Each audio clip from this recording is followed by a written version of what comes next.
Say shalom b'ramam, say shalom aleinu, v'al kol Yisrael, v'imru,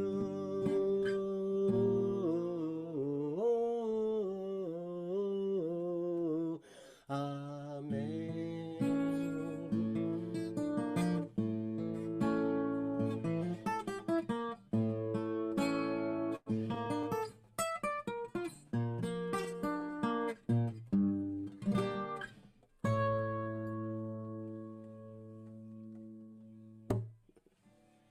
Magic! That was magical, Gary. I loved it. Oh, man. Thank you. Thank God, because I didn't screw up too bad. So that's good.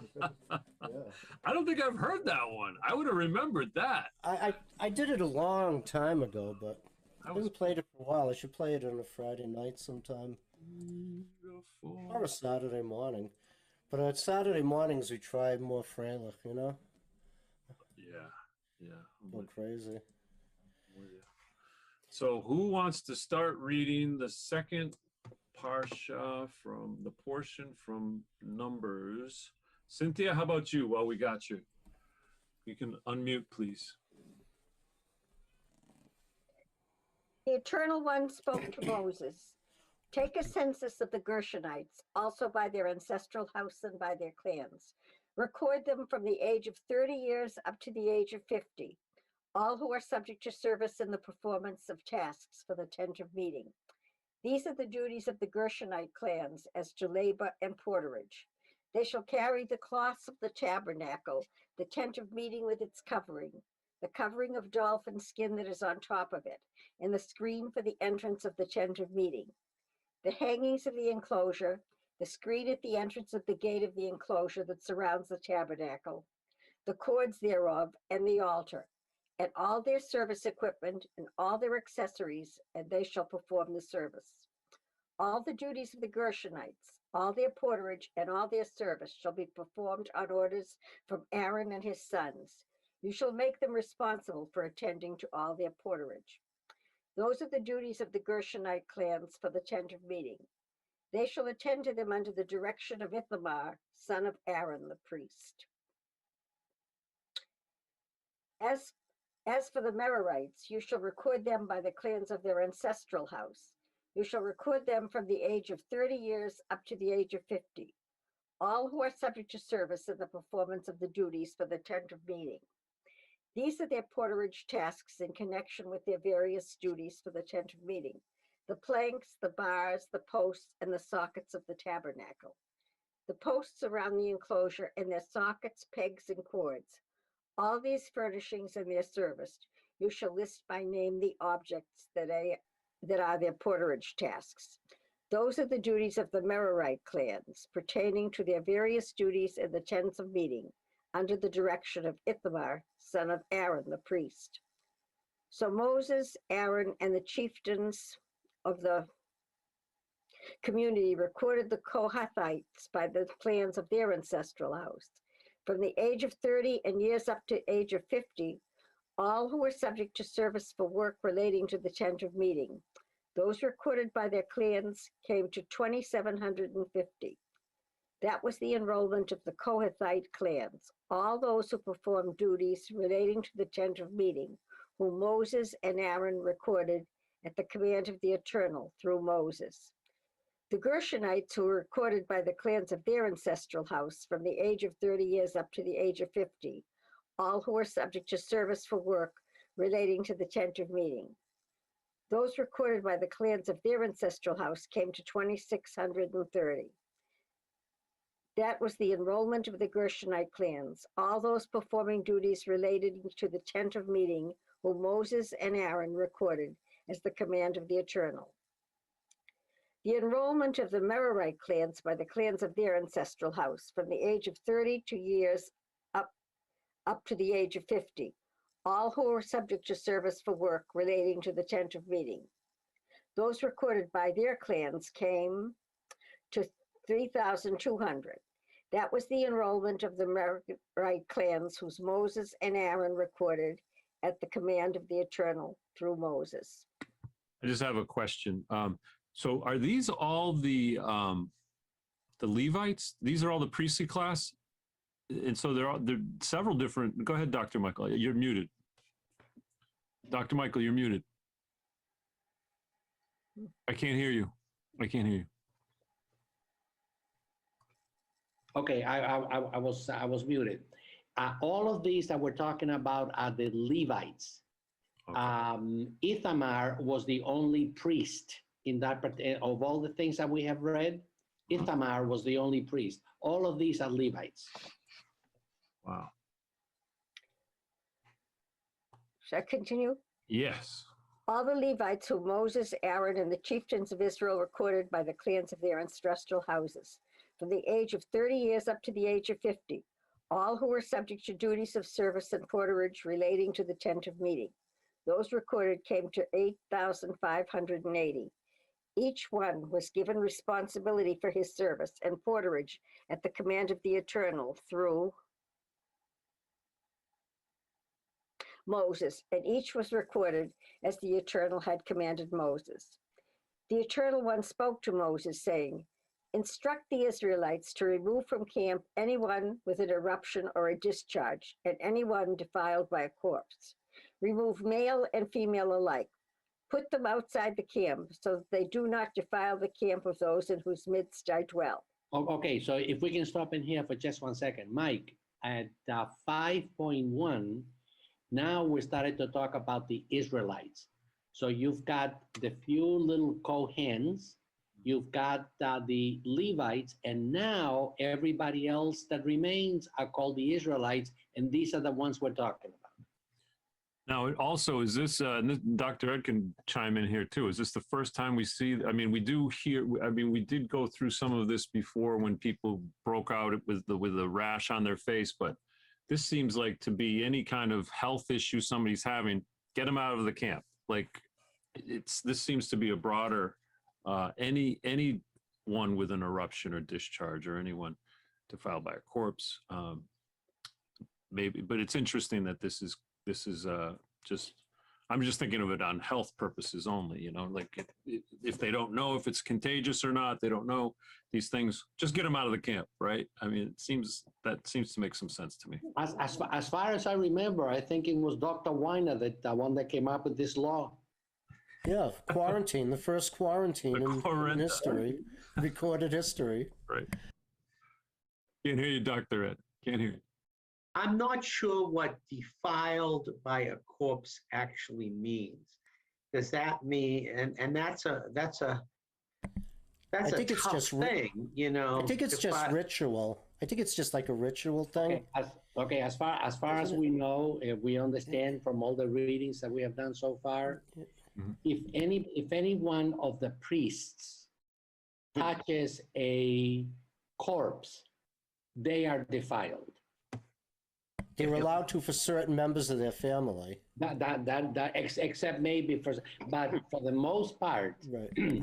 The priests, in fact, even the Orthodox right now, if you are a Kohen and you are an Orthodox or an ultra-Orthodox, you're not allowed to go into a cemetery. Wow. So I don't know what I understand there, instruct the Israelites to remove from camp anyone with an eruption not an erection, an eruption of a discharge. Not safe for kids. That's what I put on the YouTube channel. Not safe for kids. That's I'm okay. sorry. That's all right. No. You're a medical doctor. It's fine. Everything's No, fine. I'm not. I'm a PhD. Remove male and female alike. Put them outside the camp so that they do not defile the camp of those who midst I dwell. And this, in addition to the earlier part of Leviticus, which says, you know,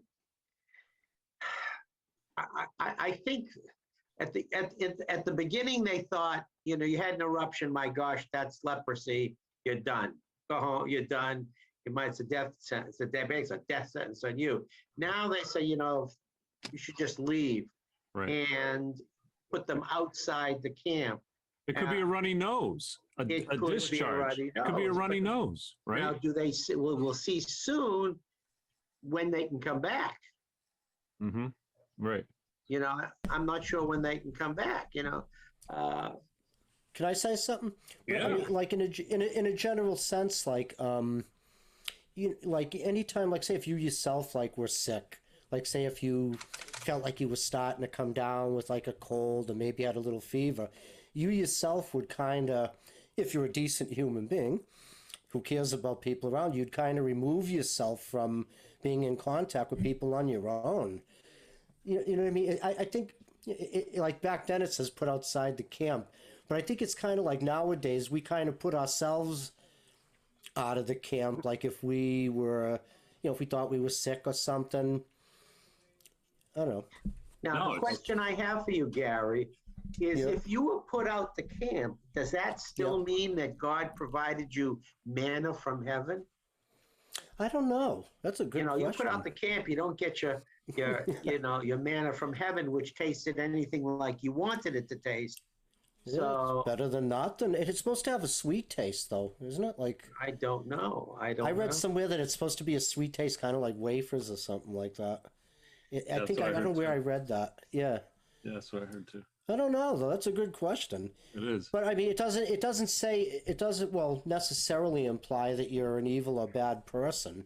No, it doesn't. But you're outside the camp. What are you going to eat? Mm-hmm. Where you're not being protected by the group. There are animals out there. You know, there's a lot of stuff out there. Unless you have a second community out there. You know. Like they had the sanctuary cities. Right. Well, basically, that's a little. How many people do they put out Well, we have to think the numbers game. How many people are we talking about who are in the desert now, Michael? Any idea? We're talking, it seems to be 1 million, right? Isn't that what we're estimation? No. If, Michael, if you remember, if 600,000 men of military age, once you add the older folks and women and children, the amount would come out anywhere from 2.5 to 3 million of people in the desert. Of according to the numbers in the Bible. It's a lot of people. It's a lot of people. Many people. Walking around the Sinai Desert? Well, you know, there is an old saying that if it were to be true that 2.5 million or 3 million people were in the desert for 40 years, the desert would have bloomed.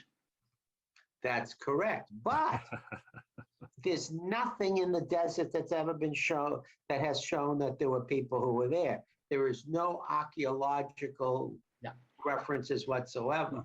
So Ed, we have discussed this thing on a number of occasions. But there wasn't much to argue. I mean, to today. Yeah. The best explanation that I have heard, because you can either take the Bible literally or you can try making sense out of it, from the things that we know. Given the fact that the numbers in those days and even right now in Israel, we do not use Roman numerals, Arabic numerals, that we're using letters. And the thing that I heard, and in fact, I sent to everybody a YouTube on that, a video on that. Okay, I don't know whether you saw it or not, but I sent it out. Okay, so the best explanation that I heard is that back in those days, when they were using Hebrew letters in order to represent numbers, that what we consider those numbers now were not the same as they did before, and that the numbers are much, much, much smaller than what we consider right now. That's what I heard. Can I point out one thing too that kind of goes along with this discussion? If we go back one page, and we were talking about one of these Levite groups, or maybe it's all the Levites. All right, so you see this on number 48. It says those recorded came to 8,580. Now underneath that is this commentary about 8,580. Oh yeah. Which they say is the rabbis say this number is far too large considering the limited work required. We would best understand 8 contingents amounting to 580 persons. So it kind of goes in line with what Dr. Mike said. I want to add one thing too, if I can. Recently on the Geography Channel, there was this group that really wanted to find out if there was possible that where the Jews could have kind of camped out while they're waiting at Sinai. And they found out that there was a place, but it wasn't where we think of Sinai is today. It was closer to like Iraq, okay? It wasn't really right in that area. And they did do a lot of research. And there's this guy that wrote this book I told you about once before, the Exodus case. And he did say that they now do find some, I gather, some type of evidence. I don't know exactly, but I watched this on the Geography Channel. It was quite interesting. And it was like 3 hours long. You can see it still if you go to like one of the, those channels like Hulu or something that has geography on it, whatever. I don't know if it's Netflix or whatever, but you can see it. And it talks about the findings of what happened to the Jewish people, the Israel people when they were going through the desert. It's very interesting. And this guy who wrote this Exodus case is getting a tremendous amount of, credence because of his extensive research. So things are changing all the time about this. Yeah. I just wanted to mention that. Could I throw in Gary. something too? Yeah, go ahead. And Dr. Mike, this is in line with what you're talking about with these numbers and everything.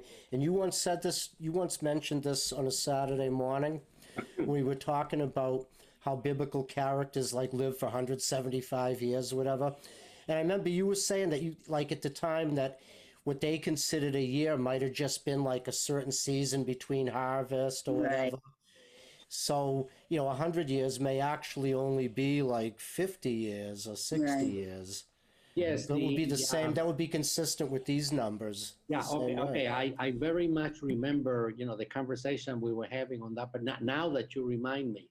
And so one of the theories, so this is one of the hypotheses, because it isn't even a theory, is that in Israel, given the climate and the geography and so forth and so on, there are essentially 3 plantings and 3 harvests.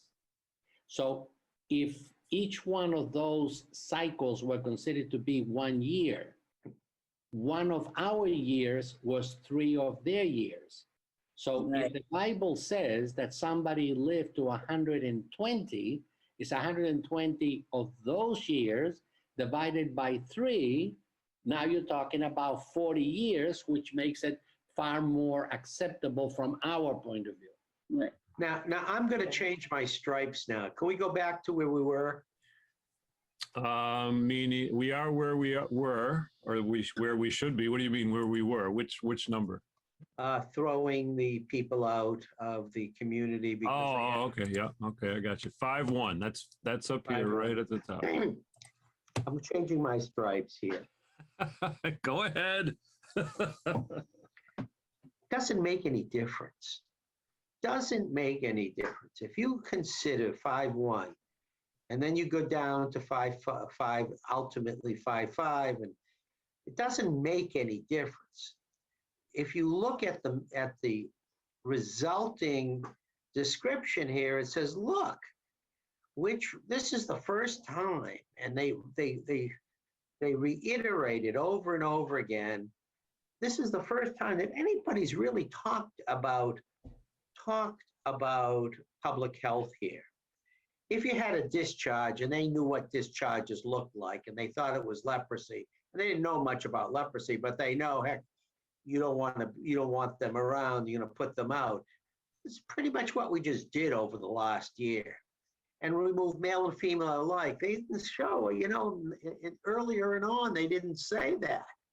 Now they're saying, look, if a female has an eruption and you think that it's something contagious, they got to go, just as a male. And I think that's really important here. And then they talk about anyone defiled by a corpse. Well, they knew that there were diseases that people died of that could have been contagious. And that's the first time people were really talking about this. They didn't throw people out in Egypt. They didn't do these types of things. They set them before an idol and prayed. Here is the first, again, making sense of public health here. And that's the key, that this is the first discussion where the community is more important than an individual. Even if they're a priest, they've got to go if they get sick or they've been defiled by a corpse who was contagious. So this is really important to say, your priests are important, but if they're contagious, we'd rather have them outside. Good point. Go. Anyone else want to read? Thank you, Cynthia. Thank you. Do you mind if I go for it? I haven't read in a while. Go ahead. Go. Thank you. For the Israelites did so, putting people outside the camp as the Eternal had spoken to Moses. So the Israelites did. The Eternal One spoke to Moses, saying, speak to the Israelites. When men or women individually commit any wrong toward a fellow human being, thus breaking faith with the Eternal, and they realize their guilt, they shall confess the wrong that they have done. They shall make restitution in the principal amount and add 1/5 to it, giving it to the one who was wronged. I feel like we've heard this before. If that party is deceased and has no kin to whom restitution can be made, the amount repaid shall go to the Eternal for the priest, in addition to the ram of expiation, with which expiation is made on their behalf. So too, any gift among the sacred donations that the Israelites offer shall be the priest's, and each shall retain his sacred donations. Each priest shall keep what is given to him. The Eternal One spoke to Moses, saying, speak to the Israelite people and say to them, if any wife has gone astray and broken faith with her husband, and that a man has had carnal relations with her unbeknown to her husband, and she keeps the secret, the fact that she has defiled herself without being forced, and there's no witness against her, but a fit of jealousy comes over him, and he is wrought up about the wife who has defiled herself. Or if a fit of jealousy comes over one, and he is wrought up about his wife, although she has not defiled herself, the husband shall bring his wife to the priest, and he shall bring as an offering for her 1/10 of an ephah of barley flour. No oil shall be poured upon it, and no frankincense shall be laid on it. For it is a meal offering of jealousy, a meal offering of remembrance, which recalls wrongdoing. I kind of like this because it's the first time I hear in the Bible about, having to do something to a woman if you had defiled, her in some way. I kind of like that because that's the first time I've heard this. This ritual, it's called Sota, the ritual that we're going to read about. Really? Yeah, I like it. I like that. Right, and it's interesting. The ritual you don't like. You won't like the ritual. A ritual? It's. He'll say read about it. Okay. At least people didn't get killed. That's what I like. You read this, you'll see. This is kind of, you would consider it kind of disgusting, I think. Oh, All right, let's see. no, okay. The priest shall bring her forward and have her stand before the Eternal. The priest shall take sacral water in an earthen vessel and taking some of the earth that is on the floor of the tabernacle, the priest shall put it into the water. Michael, before you go any further, if we can go back to what you just read. Yes. Okay. We're talking about sacred water. This is that thought is the one that Christians now use as holy water. Yeah, I was thinking of the same thing. Sorry. That's a good point. Okay. So that's what they call sacred water. In other Okay. words, the water is sacred. They have purified it in some fashion. In some fashion, a blessing was set over it or something like that. Right, that's something. They did Is that- something special. So it became sacred water. And now among the Christians, we call it holy water. Holy water, right? And Yeah, is but that you take? I was gonna just say here you're taking the earth and from the ground. You're taking dirt basically from the floor of the sanctuary and putting it from the tabernacle and putting it into the water? Okay, and like it's You make So- it so that's not that holy anymore. yeah. Well, but if you think about where the story of Adam comes from the dirt, so maybe this has some connection there. I don't know. I was gonna ask before we moved on. Is there anything like that in Judaism where people have a holy water or a No. sacral water? No. Besides this particular one in here, and as far as I know, if somebody knows different, please correct me. This is the only place where we talk about sacred water. Okay. Well, what about the mikvah? That's something different. Oh. No, yeah, but a mikvah is not sacred water. In other words, a mikvah, you could have a river, for example, Yeah, and the river is not the water is not purified. I understand. So it's water to cleanse, but it is Yeah. not sacred water. Because it's supposed to be for purity. Okay. For Right, right, purification reasons. Okay. Right, all right. Okay. So here we go, continuing the ritual. After he has made the wife stand before the Eternal, the priest shall bear the wife's head and place upon her hands the meal offering of remembrance, which is a meal offering of jealousy. And in the priest's hand shall be the water of bitterness that induces the spell. The priest shall adjure the wife, saying to her, if no other party has lain with you, if you have not gone astray in defilement while married to your husband, be immune to harm from this water of bitterness that induces the spell. Wow, this is magical here. But if you have gone astray while married to your husband and have defiled yourself, if a man other than your husband has had carnal relations with you, here the priest shall administer the curse of adjuration to the wife, as the priest goes on to say to the wife, may the Eternal make you a curse and an imprecation. Am I saying that right? Yeah. Among your people, as the Eternal causes your thigh to sag and your belly to descend. May this That's water. only if she. Wait a minute. That's only if she was defiled. Defiled him. Yeah. Yes. But okay. So if he did, but if she didn't defile him, then what goes on with her? Then nothing happens. Then she's. Okay, nothing happens. Okay. That's what it says. May this water that induces the spell into your body, causing the belly to distend and the thigh to sag, and the wife shall say, Amen, Amen. The priest shall put these curses down in writing and rub it off into the water of bitterness. He is to make the wife drink the water of bitterness that induces the spell, so that the spell-inducing water may enter into her to bring on bitterness. Then the priest shall take from the wife's hand the meal offering of jealousy, elevate the meal offering before the Eternal, and present it on the altar. The priest shall scoop out of the meal offering a token part of it and turn it into smoke on the altar. Last, he shall make the wife drink the water. That's only if she's defiled all this, right? This time.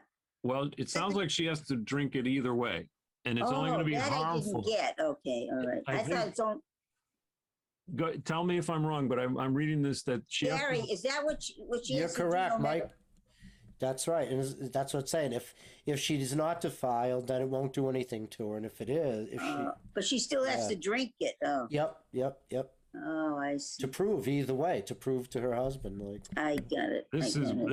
this is a very strange thing because Yeah. I'm also thinking of like I don't this- even remember reading this in the Torah. I must have really kind of blanked this whole thing out. it's very strange. This is the first time I've ever read something like this. I don't in the Torah. remember reading this before, but you remembered, Gary, so you got a good Read it memory. every year, every I single know, I don't know year. where, I think I blanked it out. I don't know. Yeah, but you have to understand, this has been announced to the community, you all know this. And if they want to know whether your wife had an affair or not, she's not going to drink the water because she really believes this. And you're going to find out right away. If she drinks the water, you know she hasn't done wrong. And if she refuses to do drink the water, you know you have an issue going on. So it's not the Yeah, but what about description. the guy? What does he got? What if he had an affair? What does he have to do? Right. That's. I mean, yeah, it would be fair. All fair's in love, right? So it should. Yeah, it, would- I it mean, should be the I haven't same heard what he idea has for to do. the male if this were happening. But do you see how we even get to this point? It's the husband doesn't even know. He just suspects that it might be happening. He doesn't know for certain, right? Isn't that part of the whole That's correct. concept? But he looks like an idiot in the community. Yeah. Oh yeah. He looks like a real idiot. So, he's getting his due because everyone knows this is going on. So they know it's, he gets his because of, what an idiot.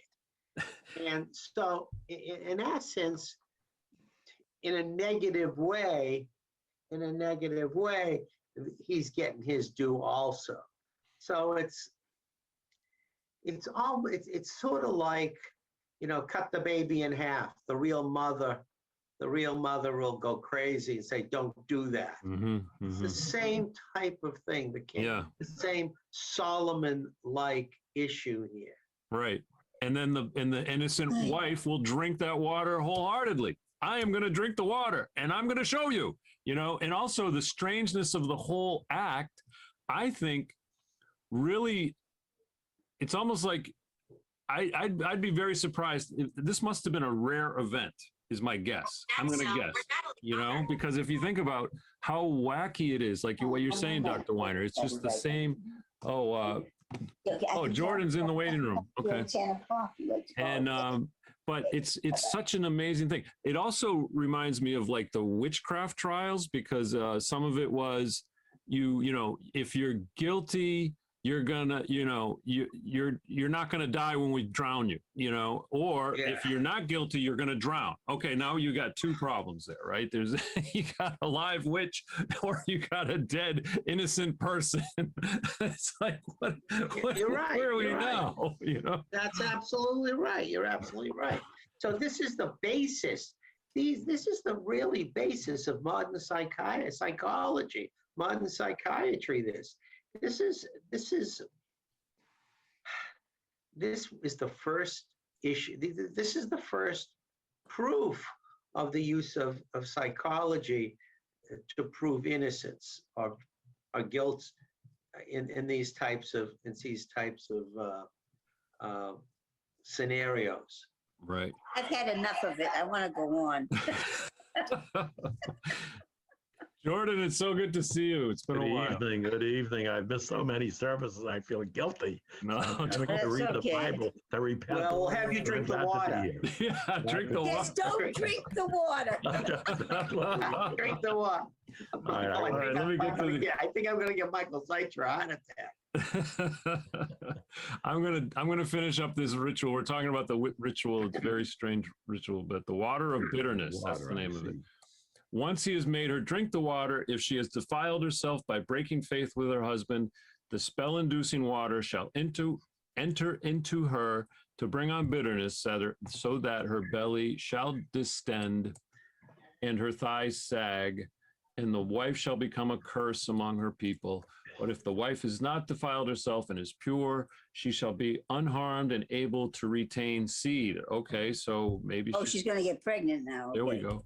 And this is the ritual in cases of jealousy. When a wife goes astray while married to her husband and defiles herself, or when a fit of jealousy comes over a husband, and he is wrought up over his wife, the wife shall be made to stand before the Eternal, and the priest shall carry out all this ritual with her. The husband shall be clear of guilt, but that wife shall suffer for her guilt. And Well, that's interesting, but it doesn't say anything about what happens to him if he defiles her. right, that's Yeah, this is where it's very sexist, and let's face it, folks. Come yeah, on. you're right. I It's mean, sexist all the way, and you can't rationalize this anymore. Okay, I right. just needed to say that, considering that's how I feel. Not in our day and age. Yeah, it's not for our time. If this was, before the 19th or the 20th century, it's the only time we would say sexist. And this is I know. And this is still what this is brand new. You wouldn't say this was sexist 30 years ago, or maybe 40 years ago. Over more than 30 years ago. Yeah, well, let's say 100 years ago. You Yeah, wouldn't 100 say years ago.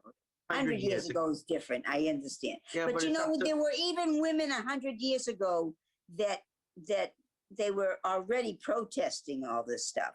So Right, even they though it still didn't do. come into the 19th Amendment to like the 1920, whatever it is, but I'm saying it's still, there were always women that thought this is crazy, okay, that it's such a sexist thing, even not in the Bible, but I'm talking about more recent, like 100 years ago.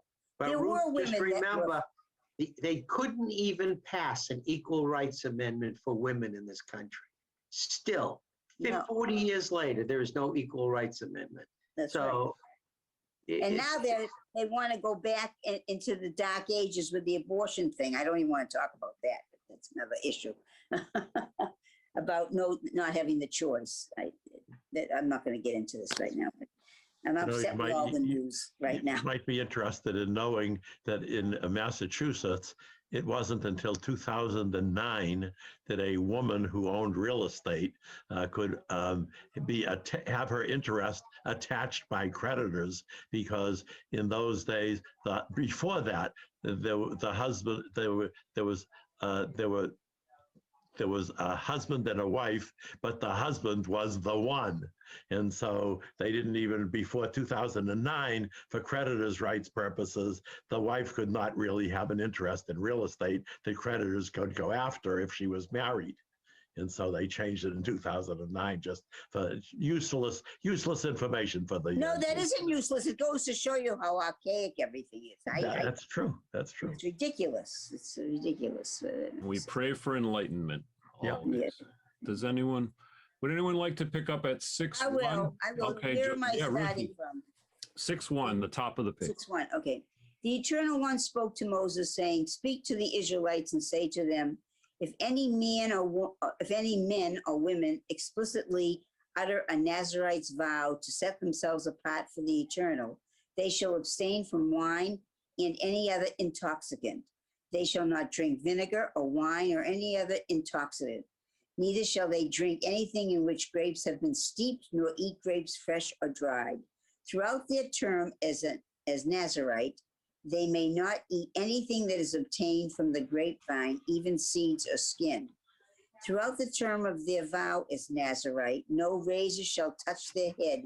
It shall remain consecrated until the completion of their term as Nazarite of the Eternal, the hair of their head being left to grow untrimmed. Throughout the term that they have set apart for the Eternal, they shall not go in where there is a dead person, even if their father or mother or their brother or sister should die. They must not become defiled for any of them, since hair set apart for their God is upon their head. Throughout their term as Nazarite, they are consecrated to the Eternal." What is this whole thing about Nazarite? So what are they anyway? I don't know. What is the Nazarite? Okay, a Nazarite is a person who has decided to give himself to the Lord, and as a result of that, they do not shave at all. Okay. They don't, they don't trim their hairs, they don't do anything. So it's a person that has committed himself to the Lord, period, and you cannot shave, you cannot cut your hair, you cannot do anything. That's a Well, Nazarite. yeah, but why did this all of a sudden start right now? What I'm trying to understand is, where did this come about in this pasture? All of a Okay, sudden, got it. this is Okay, we have actually seen some of these, not in Exodus, because Exodus really talks about Exodus. But what happens is, in the Bible, many times, and not only in the Torah, but in the Nevi'im and the Ketuvim, right. you are reading about something, and then all of a sudden there's a paragraph that starts something absolutely and completely separate and different than what Right. and we see it here. I see. So now all of a sudden they're talking about the Nazarites. Yeah, I know. It all of a sudden came out of nowhere. It's like, Yeah. Well, and Michael, there's something else. If you just go back a little bit to where it says, "And the Lord spoke to Moses," let's just go back a little tiny bit. Okay. So here's something else that I want everybody to think about. Both in the book of Exodus and now in the book of Numbers, it always says, "The Eternal One spoke to Moses, saying." When we get to the book of Deuteronomy, you know what it's going to say? The Eternal God One spoke to Moses and Aaron. oh, okay. But sometimes also Moses will say that the Lord spoke to him directly. Yeah, but I see. in the majority of the time, Gary, Right. Yeah. the Eternal One spoke to Moses, says, tell the children of Israel this and that and the other thing. But when in the book of Deuteronomy, which is supposed to be, like a summary of all these things, Yeah, it says spoke to Moses and Aaron. I got it. Okay. But I just didn't understand how this little paragraph started in the middle. But you explained that some things just, okay, I got it. Okay. All right, where did I leave off? I'm sorry. Okay, since Jordan is here, I'm going to say that this was a lawyer that didn't know what he was writing. That's occasional. That happens. Not very often, but occasional. Okay, where are we left off? I'm sorry. I believe we were at 9, but I did want to say that it's interesting that a man or a woman could become a Nazarite. That's interesting to me. I Well, didn't that's realize good to that. know. Yeah. At least there was some fairness in this crazy thing. Yeah, and If I someone think dies, it doesn't last dies- forever either. right? Okay. Okay. If someone dies suddenly nearby, defiling the consecrated hair, the Nazarite shall shave the head at the time of becoming pure, shaving it on the 7th day. On the 8th day, that person shall bring 2 turtle doves and a partridge, or 2 pigeons to the priest at the entrance of the tent of meeting. The priest shall offer one as a purgation offering and the other as a burnt offering, and make expiation on the person's behalf for the guilt incurred through the corpse. That same day, the head shall be reconsecrated, and that person shall rededicate to the Eternal, the term as Nazarite, bringing a lamb in its first year as a penalty offering. The previous period should be void since the consecrated hair was defiled. I'm so happy we don't have those animal offerings anymore. This is the ritual for the Nazarite. On the day that the term as Nazarite is completed, the person shall be brought to the entrance of the tent of meeting. As an offering to the Eternal, that person shall present 1 male lamb in its first year without blemish for a burnt offering, 1 ewe lamb in its first year without blemish for a purgation offering, 1 ram without blemish for an offering of well-being, a basket of unleavened cakes of choice flour with oil mixed in, and unleavened wafers spread with oil, and the proper meal offerings and libations. It's interesting. It says, wait, don't go any further for a minute. It says, which I think is interesting, it says a basket of unleavened cakes of choice flour, but unleavened wafers. I would think wafers would be unleavened bread, wouldn't you? It's interesting, but that's just something I picked up. It doesn't mean anything. Okay, and the proper meal offerings and libations. Okay, we'll go on. Okay, if we can hold on for just 1 second. Okay, As you were reading, I consulted Rabbi Google. okay, Google, yeah. And Rabbi Google says, a Nazarite, so let me read to you, an Israelite consecrated to the service of God under vows to abstain from alcohol, let the hair grow, and avoid defilement, by contact with corpses. And this actually is from Number chapter 6. Okay, thank you. That's very good Very to know. interesting. Thank you. Okay, so the priest Can shall I say present. one? Oh, Yeah, go ahead, Oh, Go Gary. ahead, go ahead. I'm just going to throw in something real quick that I read somewhere, that when the rabbis discuss it in the Talmud, they kind of said that it's kind of backwards, because like when it goes back to the sota, a woman defiling herself, they said they theorize or hypothesize or whatever that it's alcohol that leads to that, Oh, and they talk about certain safeguards in the Torah that prevent you from breaking the commandments of the Torah. So they look at the Nazarite first, like if you abstain, like that's a way of avoiding getting into a situation like where you'd be defined like a sota. It's just something that I read that the Talmudic I kind rabbis of talked understand about. what you're saying. You're saying that before you could even get to a point where you would do something like defiling someone or anything, that you would, there's certain things you wouldn't do. And one of them would be like drinking could bring on you getting into an affair. You know what I'm Right. saying? You're right. So It's like I do understand what you're saying. I do. you could either learn your lesson the hard way from breaking the commandment, or you can learn your lesson before you would break the commandment and prevent yourself from breaking it. Right. So you can learn right. a lesson that way just by being aware Yeah, and perhaps avoiding. that's good. The question I always had is, what do these Nazarites do? I mean, I thought that these Nazarites, in giving their life to God, were then working for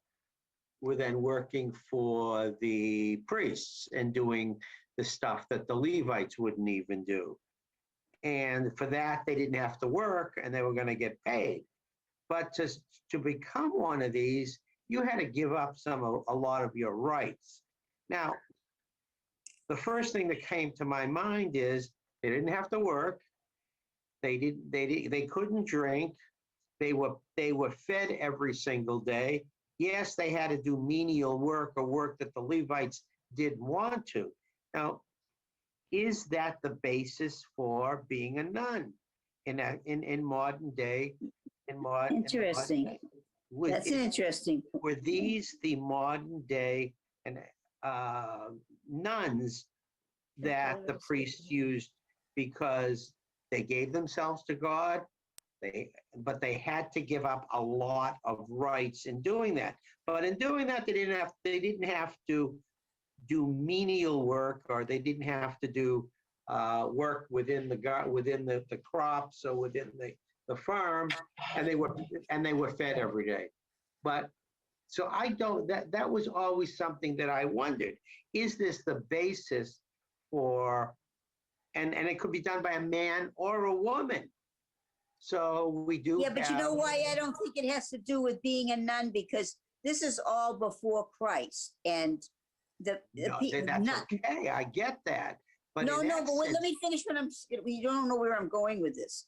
The nuns, they feel like they're married to Jesus God. or something. Correct. Right? Yeah. So the thing is that Judaism doesn't have anything like that. And right now we're still in Judaism or Israelite, So I just don't see the correlation. I really don't. But you know who was a very famous Jewish Nazarite in the book of Christ. Judges? Go ahead, Cynthia. Do you know? Famous for his hair. Who? Oh, Samson. Samson? Oh, Samson. Yeah. Samson was a Samson, yeah. Nazarite. Yep. Yeah, okay. And I had to look that up. I looked it up. I Yeah. just guessed, and it's true. And Yeah. also Samuel, who was the prophet that David that called David Right. forward. So there's several, and I personally believe that Jesus was probably a Nazarite because of his long hair, and that he was, he never married supposedly, and he was set aside for a period of time. So could have been. I don't know, but they call him Jesus of Nazareth, As a ref, yeah. yeah, which is a town. But I always felt like, well, maybe there was something lost in the translation, perhaps. I don't know. Whatever. Okay. Anyways. Anyway, moving along. Okay, so the priest shall present them before the Eternal and offer the purgation offering and the burnt offering. He shall offer the ram as a sacrifice of well-being to the Eternal, together with the basket of unleavened cakes. The priest shall also offer the meal offering and the libations. The Nazarite shall then shave the consecrated hair at the entrance of the tent of meeting, and take those locks of consecrated hair and put them on the fire that is under the sacrifice of well-being. The priest shall take the shoulder of the ram when it has been boiled, one unleavened cake from the basket and one unleavened wafer, and place them on the hands of the Nazarite after the consecrated hair has been shaved. The priest shall elevate them as an elevation offering before the Eternal, and this shall be a sacred donation for the priest. In addition to the breast of the elevation offering and the thigh of gift offering, after that the Nazarite may drink wine. Such is the obligation of a Nazarite, except that those who vow an offering to the Eternal of what they can afford beyond their Nazarite requirements must do exactly according to the vow that they have made beyond their obligation as Nazarites. The Eternal One spoke to Moses, "Speak to Aaron and his sons. Thus shall you bless the people of Israel. Say to them, the Eternal bless you and protect you. The Eternal deal kindly and graciously with Okay, you." I hold on. from the- Yivarechecha Adonai v'yishmerecha. Right. There we That's what go. we say, yeah. Ye'er Adonai Yes, panav yes. elecha. Yeah, Okay, so right. Ruthie, why don't you Yes. say it in Hebrew? Yeah, it's the Viafta. No. Yivarechecha. Oh, the Yivarechecha Adonai v'yishmerecha. Ye'er Adonai panav elecha. Yeah, right. v'yishmerecha. Okay, right. That's the priestly blessing. That's the priestly That's blessing. very true. Yeah, Right. must be. I'm sorry, I got mixed up for a second. Sorry. Okay. Okay, so where am I now? Wait a minute. And so the Eternal bestow favor upon you and grant you peace. Thus they shall link my name with the people of Israel, and I will bless them. On the day that Moses finished setting up the tabernacle, he anointed and consecrated it all in its furnishings, as well as the altar and its utensils. When he had anointed and consecrated them, the chieftains of Israel, the heads of ancestral houses, namely the chieftains of the tribes, those who were in charge of enrollment, drew near and brought their offering before the Eternal: 6 draught carts and 12 oxen, a cart for every 2 chieftains and an ox for each one.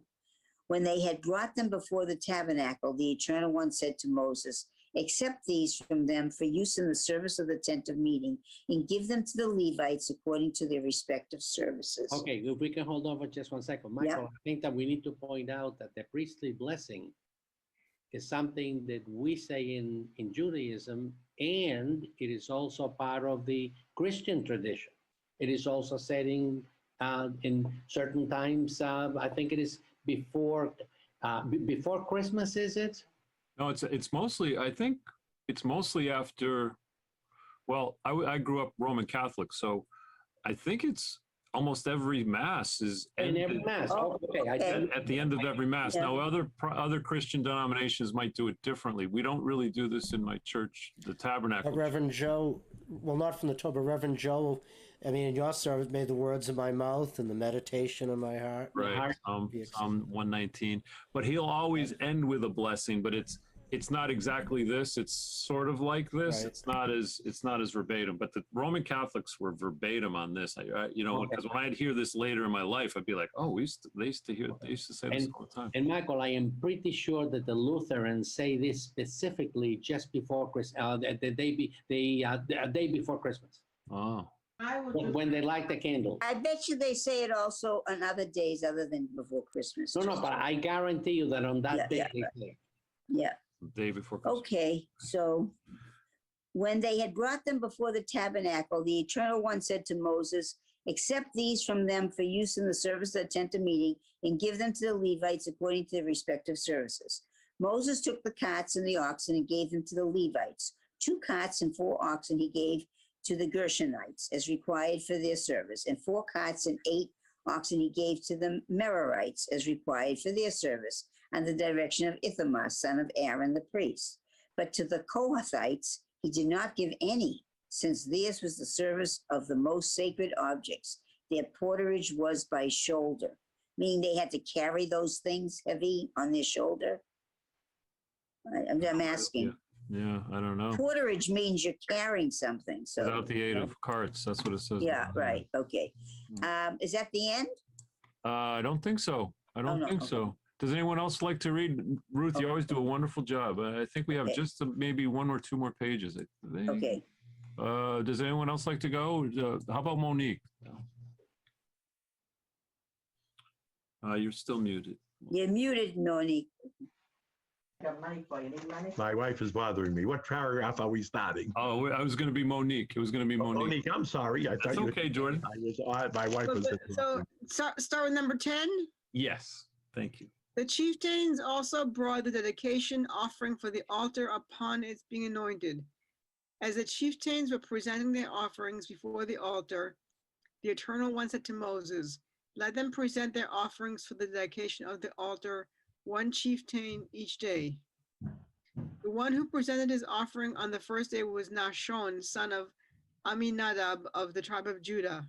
His offering, one silver bowl weighing 130 shekels, and one silver basin of 70 shekels by the sanctuary weight, both filled with choice flour with oil mixed in for a meal offering. One gold ladle of 10 shekels filled with incense, one bull of the herd, one ram and one lamb in his first year for a burnt offering, one goat for a purgation offering, and for his sacrifice of well-being, 2 oxen, 5 rams, 5 he-goats, and 5 yearly lambs. That was the offering of Nashon, son of Aminadab. On the second day, Nathanael, son of Zuar, chieftain of Issachar, made his offering.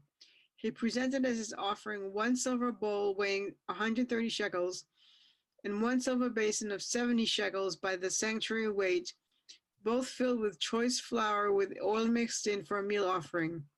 One gold ladle of 10 shekels filled with incense, one bull of the herd, one ram and one lamb in its first year for a burnt offering, one goat for a purgation offering, and for a sacrifice of well-being, 2 oxen, 5 rams, 5 he-goats, and 5 yearling lambs. That was the offering of Nathanael, son of Zuar. On the third day, it was the chieftain of the Zebulunites, Eliab, son of Helon. His offering, I'm sorry, where are we? You're One right. silver bowl. Yep. Oh, You're one right. silver bowl You're weighing- right. One silver bowl weighing 130 shekels and one silver basin of 70 shekels by the sanctuary weight, both filled with choice flour with oil mixed in for a meal offering. One gold ladle of 10 shekels filled with incense, one bull of the herd, one ram, and one lamb in its first year for a burnt offering, one goat for a purgation offering, and for a sacrifice of well-being, 2 oxen, 5 rams, 5 he-goats, and 5 yearling lambs. That was the offering of Eliab, son of Helon. On the fourth day, it was the chieftain of the Reubenites, Eliezer, son of Shadur. His offering, one silver bowl weighing 130 shekels, and one silver basin of 70 shekels by the sanctuary weight, both filled with choice flour with oil mixed in for a meal offering. One gold ladle of 10 shekels filled with incense, one bull of the herd, one ram and one lamb in its first year for a burnt offering, one goat for purgation offering, and for a sacrifice of well-being, 2 oxen, 5 rams, 5 he-goats, and 5 yearling lambs. That was the offering of Eliezer, son of Shadur. On the fifth day, it was the chieftain of the Simeonites, Shelumiel, son of Zurishaddai. His offering, one silver bowl weighing 130 shekels and one silver basin of 70 shekels by the sanctuary weight, both filled with choice flour with oil mixed in for a meal offering. One gold ladle of 10 shekels filled with incense, one bull of the herd, one ram, and one lamb in its first year for a burnt offering, one goat for a purgation offering, and for a sacrifice of well-being, 2 oxen, 5 rams, 5 he-goats, and 5 yearling lambs. That was the offering of Shelumiel, son of Zurishaddai. Hey, by the way, is this where we get the expression, this guy's a Shlomiel? No, I don't think so. It's just that's his name. Well, if you take a look at the Schlemiel is a Hebrew, Yiddish expression, not a Hebrew expression. Ruth, no, Ruth, take a look at the Hebrew. It says Shlomiel. Take a look But- at the last line, first letter, Shlomiel. Yeah, but I'm saying, but Schlemiel is a Yiddish, but when you use the word Schlemiel, it's a Yiddish expression that he's a Schlemiel. He's a, yeah. I mean, I don't think, I just so happens, it just so happens. I doubt it. I don't think, unless this guy acts like a Schlemiel. I don't know. Well, with all the stuff he brought, he was a Shlomiel. But I've been noticing as All I could think Monique of it, was a reading partridge this, in a pear tree. everything is so repeated. If you notice, a lot of things are very similar to what, so I feel bad for you, Monique. This is a lot of reading of the repetition. I'm so sorry you had to read all this repetition. Yeah, I've been noticing it's all similar. They're very similar. Exactly. They're Very extreme- similar. Several, Yeah. exactly the same, yeah. Many of them, yeah. On the sixth day, it was the chieftain of the Gadites, Eliasaph, son of Duel, his offering. One silver bowl weighing 130 shekels. shekels and one silver basin of 70 shekels by the sanctuary weight, both filled with choice flour with oil mixed in for a meal offering. One gold ladle of 10 shekels filled with incense. One bull of the herd, one ram, and one lamb in his first year for a burnt offering. One goat for a purgation offering. And for his sacrifice of well-being, 2 oxen, 5 rams, 5 he-goats, and 5 yearling lambs. That was the offering of Eliasaph, son of Duel. On the 7th day, it was the chieftain of the Ephraimites, Elishama, son of Amihud. His offering, 1 silver bowl weighing 130 shekels, and 1 silver basin of 70 shekels by the sanctuary weight, both filled with choice flour with oil mixed in for a meal offering. 1 gold ladle of 10 shekels filled with incense. 1 bull of the herd, 1 ram, and 1 lamb in its first year for a burnt offering. 1 goat for a purgation offering, and for his sacrifice of well-being, 2 oxen, 5 rams, 5 he-goats, and 5 yearling lambs. That was the offering of Elishama, son of Amihud. I just want to have a question. What is the sacrifice of well-being? I gather they mean just so that they have well-being, that they stay well, that they don't get sick. That's what my opinion is. Oh, it's for themselves. It's not for the community. I think it's for the community as well. Everybody should have well-being, Uh-huh. Everything was done by sacrifices in those days, so. Right.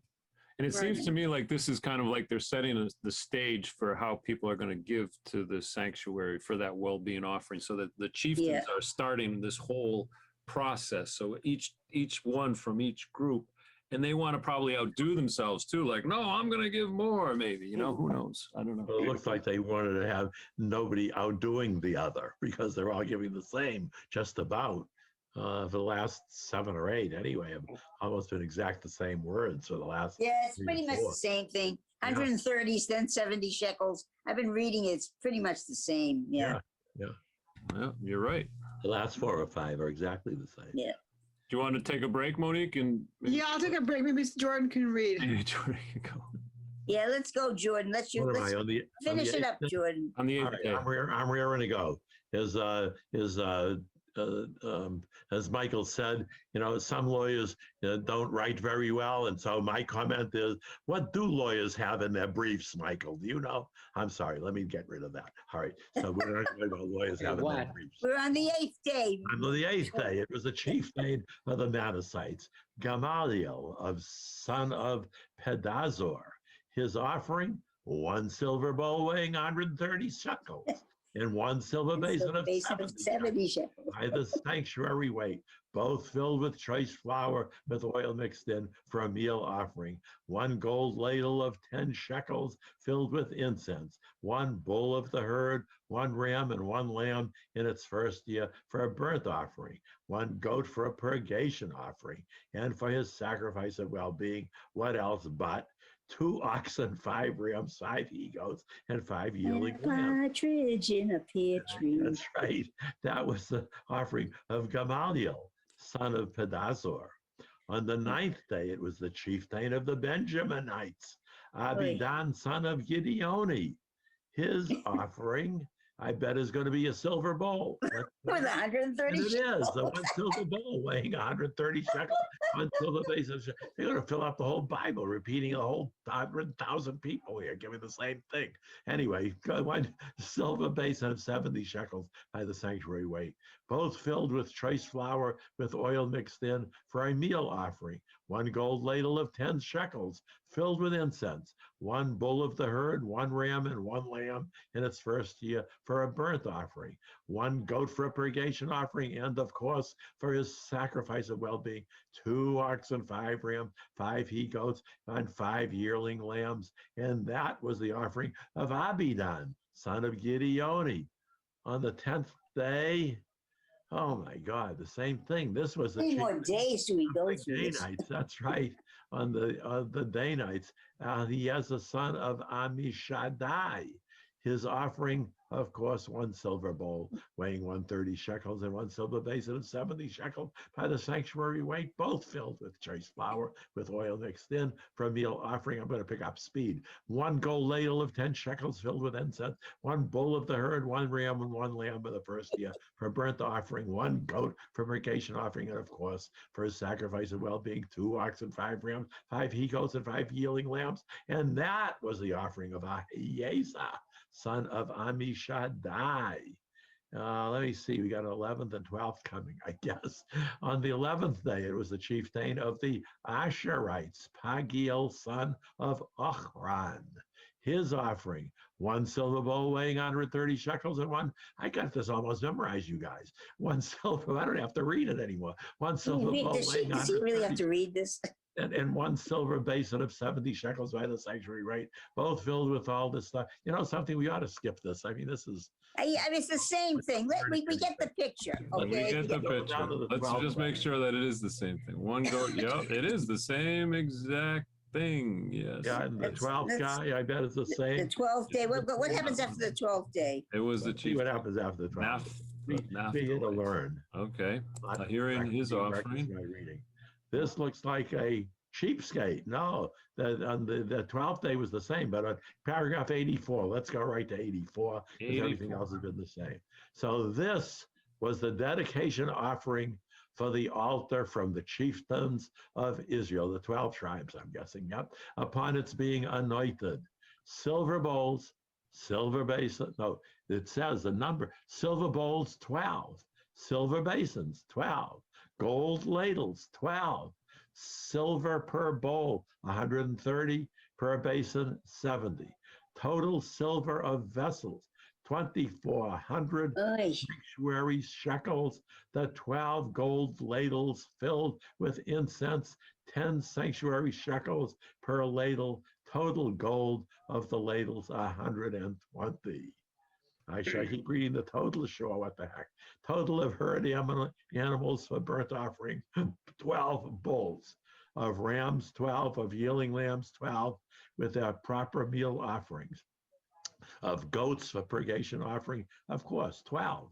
Total of herd animals for sacrifices of well-being, 24. Bulls. Of rams, 60. Of he-goats, 60. Of yearling lambs, 60. That was the dedication offering for the altar after its anointing. We'll let somebody else read, or shall I keep going? This All right, is I'll the keep going. last part. This is exactly, this is one last sentence, All right. Jordan, please. When Moses went into the tent of meeting to speak with God, he would hear the voice addressing him from above the cover that was on top of the Ark of the Pact between the 2 cherubim. Thus God spoke to him.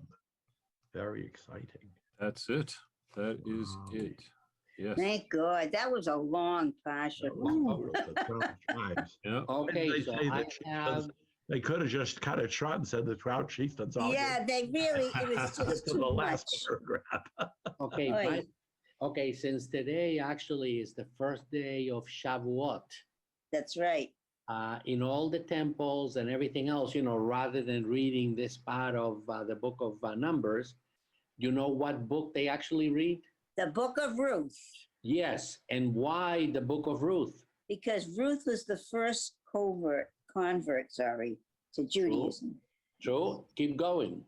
What And else? she also was very loyal to her mother-in-law, and wherever she went, she went. I mean, wherever thou goest, I will go.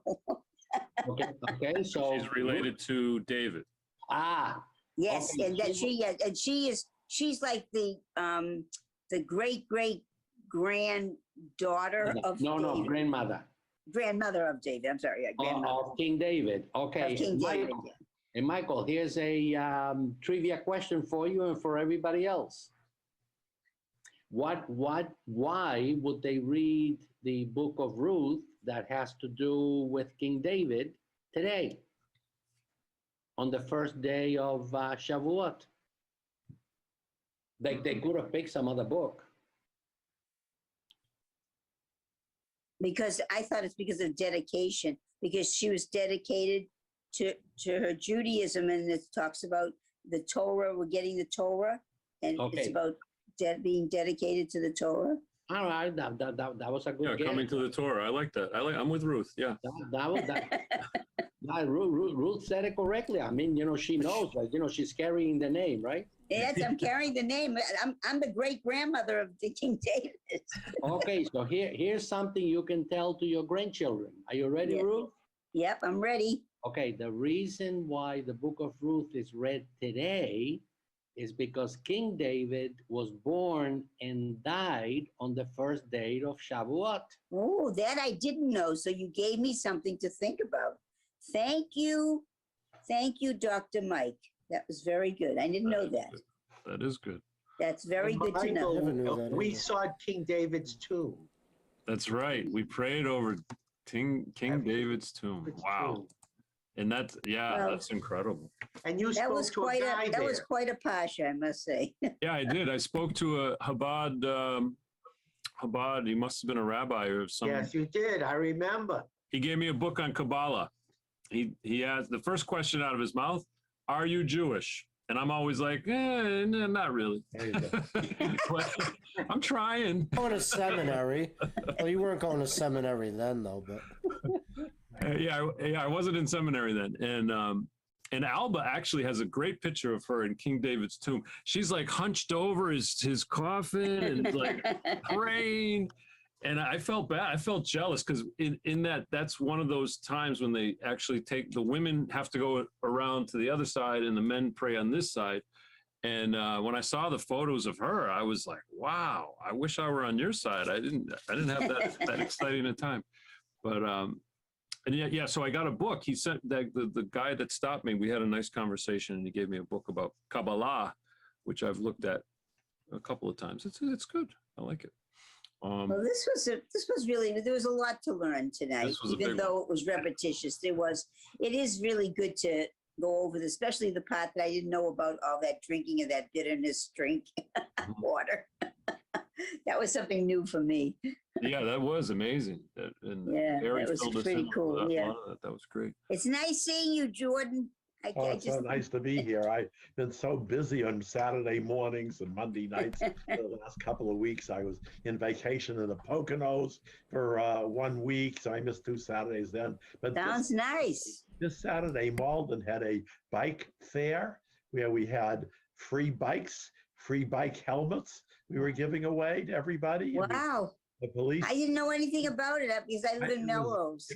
Well, if you had, I thought of putting something on the net for the Maldenites who might have children and grandchildren who have bikes, because we were doing bike repairs, and it was just a wonderful morning. So it was like from That's 9 nice. until 1 o'clock this Saturday. But you reminded me of my one-liners as I listened to this Pasha tonight, and so I wondered, and Mike may know the answer to this. If H2O is water, Mike, what is H1O? A half a glass of water. Is that stupid or what? I don't know what to. Oh, anything you say is funny. And then my other lawyer joke of the week is, how do lawyers sleep? Well, know. first they lie on the left side, and then they lie on the other side. can I give you a quick lawyer joke? I just thought of this. I haven't told you this one. Sure. You all right? All right. So there's this airline flight. I don't know if you ever heard this before. There's an airline flight, and unfortunately, the pilot senses danger in it. They're going to have to make an emergency. So he tells the flight attendant to notify everybody in the cabin, to take their flotation devices and everything like that. And then a couple of minutes later, so he asks the captain asks back to the flight attendant, is everybody all set in their seats? She says, yeah, everybody except one person. He's a lawyer. He's still passing out business cards. Boom. Well, I'm going to tell you a true story about lawyers, and this happens to be Jordan knows my brother. We had an uncle many years ago, very nice gentleman, who passed, and he left something to all the nieces and nephews, except my brother, George, because he said he doesn't need any money. Lawyers have all the money. And that is not a joke. That's a true family story. I can't tell you how many wills I've done where some wealthy person has 3 or 4 kids, and he says to the last one, and I'm not leaving John any money because he has enough. That happens more often than you'd guess. It really is true.